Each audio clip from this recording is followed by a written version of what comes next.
From making this product, I have learnt how to use a lot of programs that I haven't used before. The first blog that we used was Posterous. This was easy to use, and after a while I understood how to add posts and different formats, for example how to embed a video. However, Twitter announced that they would be closing Posterous on April 30th. This caused problems, so we had to transfer our blog onto WordPress.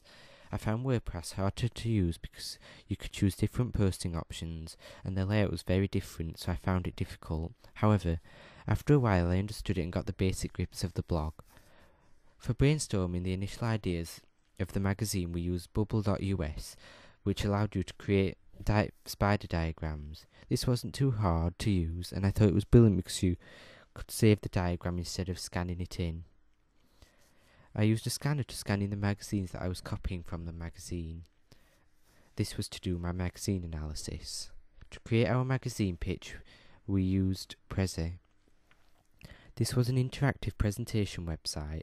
I found Prezi hard to use because the slides kept moving and I didn't know how to add images onto it. However, after a couple of hours on it, I understood the basics and now I understand it all. To make the magazine front cover, we used Adobe Photoshop. This is a professional editing software. I had used this before and I had already understand the basics of it, so I didn't find it hard. But after the media technician gave us a tutorial and showed us some tips, I was confident on Photoshop. I'm glad I can use this because it is a professional program and a lot of companies use it, so it's a great skill to have. The tools and skills that I used on Photoshop helped me create my magazine. I've used the Dodge tool to whiten the pop star's teeth because most pop stars have white teeth. I also used many tools that are on the sidebar, such as Spot Healing tool and Crop tool. These all help to create my magazine, but an important aspect in Photoshop is the layers. This is because the layers have different components of the magazine, so when making it, make sure to name all the layers so that it is easier to organise and arrange. The program that I found most difficult was Adobe InDesign. I never used this before or even heard of it before we started our prelim task.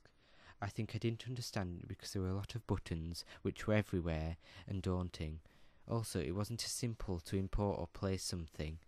When I started my contents in double page spread, I could draw boxes and move them, but I didn't know how to import images or text, so I asked the teacher for help, and once I grasped the basics I felt more confident. I managed to change the colours and boxes and add images and text, but I still didn't understand the most functions of the buttons. However, I understand the basics, which I am glad about because I never used the program before this year. To make the videos, we used a non-linear editing software called Windows Movie Maker. This allowed me to anchor images with audio. I had used this before and I understood how to use and import pictures and change the timing, so this program wasn't too hard to use. Another new program that I wasn't familiar with was Cam Studio. This wasn't hard to use because it records what you are doing on screen, so you only had to click the record button for it to work, so it was easy. This was good to show how you created something on your magazine because it looks like a tutorial. To take the pictures for the magazine, I used an SLR camera. This is a professional and it gave a better quality. This was different to the normal camera, but there were only a few more functions and buttons on it. However, I didn't need to use these, so I understood how to use the camera. Overall, the new technologies that I have learned were alright, and I've learned how to use a lot of technologies and softwares which will benefit me in the future.